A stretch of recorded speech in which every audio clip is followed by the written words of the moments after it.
Hi, I'm Tom, and several months ago I bought this Craftsman 2000 lumen work light at Lowe's. The light itself works well. The plastic pieces that hold it together at one point just seemed to self-destruct spontaneously. I never dropped the light or abused it in any way, and from what I've read in the reviews at Lowe's, it seems to be a very common problem with this light. So rather than return it and just get another light with the same problem, I decided I'd try to make my own parts using a 3D printer. So if you want to do this yourself, you'll of course need access to a 3D printer, and I'll upload the STL files and include a link in the description of this video so you can download them and try it yourself. The rotating pieces that hold the frames together are attached to the frame with the rivets. You can drill out the rivets or even tear them out with pliers since they're aluminum.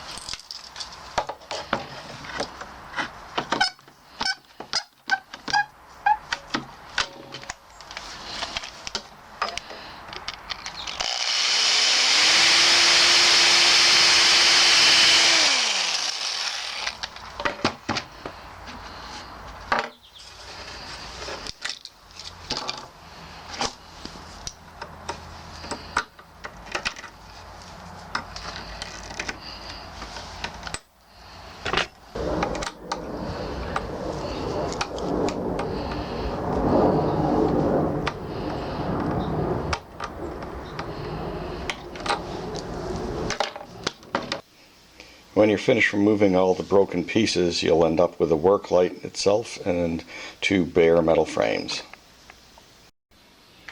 along with a pile of broken plastic pieces.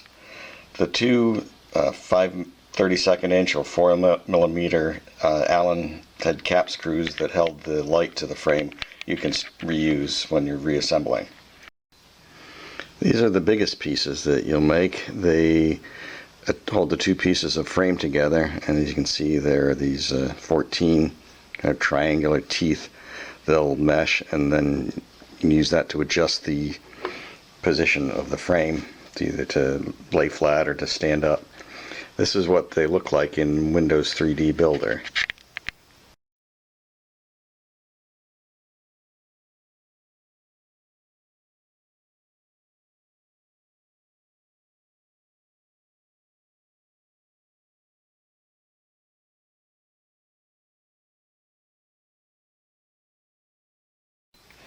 This is one of the feet that goes on the bottom of one of the frame pieces.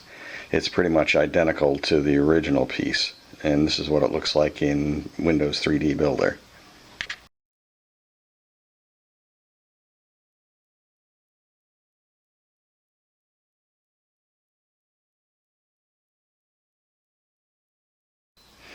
These are the pieces that hold the light itself to the frame, and they're also pretty much identical to the original pieces, and this is what they look like in 3D Builder.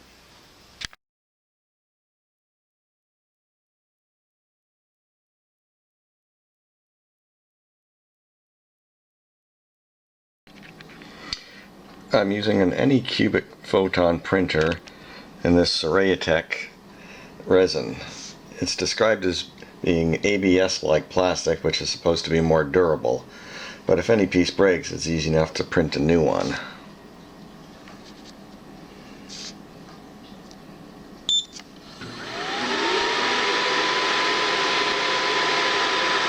So it's starting now, and it says it'll take about 3 hours to make the piece.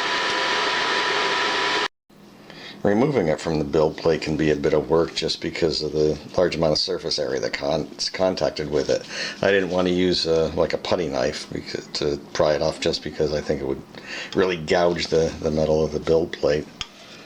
Sometimes I'll try to brush a little isopropyl alcohol around it. I don't know if this really makes any difference or not, but really what I've found is about all you can do is grab it underneath the square and kind of twist it and wrestle it off.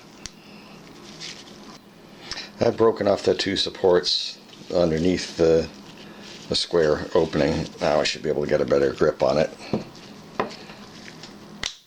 Okay, now it's come off, so I'll just rinse it with some isopropyl alcohol. And once it's been cleaned off, I'll put it under some ultraviolet light to cure for a bit. Next are the pieces that connect the light to the frame and also let the light pivot a little bit up and down. These I should just be able to pry off with a little bit of pressure from the putty knife. Just being careful not to scratch the build plate. There's one.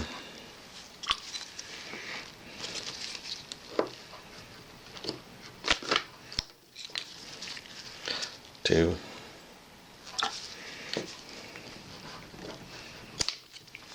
And three. And here are all the pieces that you will have printed that we can now start to put back on the light and reassemble it. The four rotating pieces are attached to the bottom of the frames using number 4 by 1 inch long screws and 1/4 inch nuts.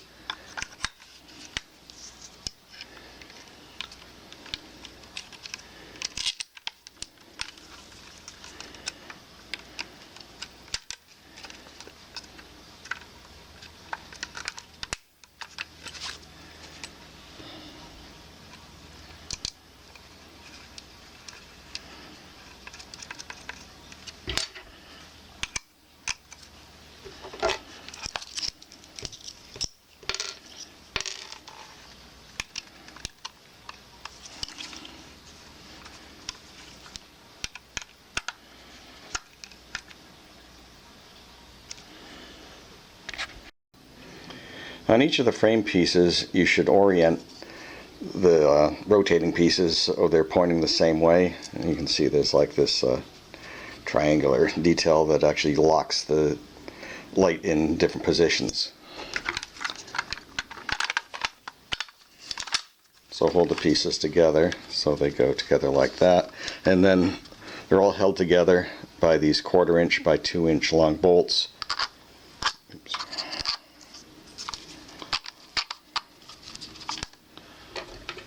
Which are held with wing nuts, 1/4 inch wing nuts. There's a little bit of a hexagonal indentation that should hold the bolt in place, the bolt head. You can see it right there.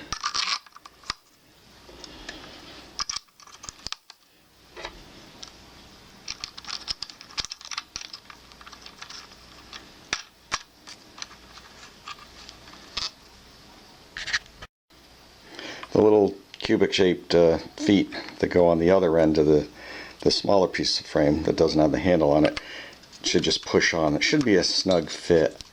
I wouldn't use any glue on it just because if they ever did break, it'd be a lot more trouble to remove them.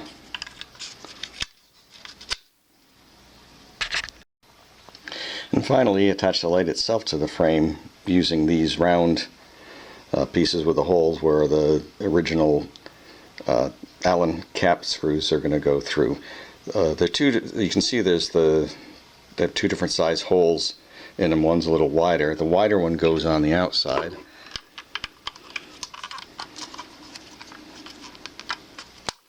Pushes on, and then the narrower one goes on the inside, and it should mate up with the outside piece. And put these round pieces have the little protrusions on them. They attach or they press onto the light.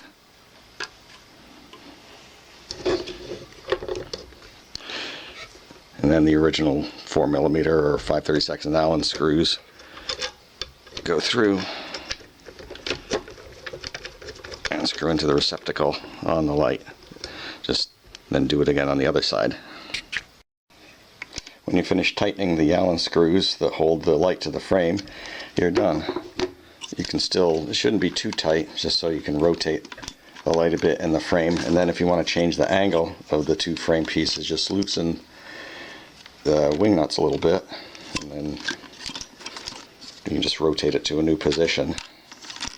Just loosen enough so there's some clearance. Then lock them down again. Tighten the wing nuts.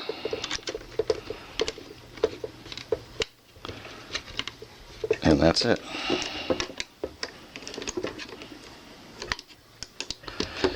And I hope the plastic will be a little more durable than what came with it originally. I mean, it just seemed to self-destruct, and I've read that it's happened to a lot of people. But again, as I said earlier, if any of the pieces do break, now you can just print yourself a new one to replace it.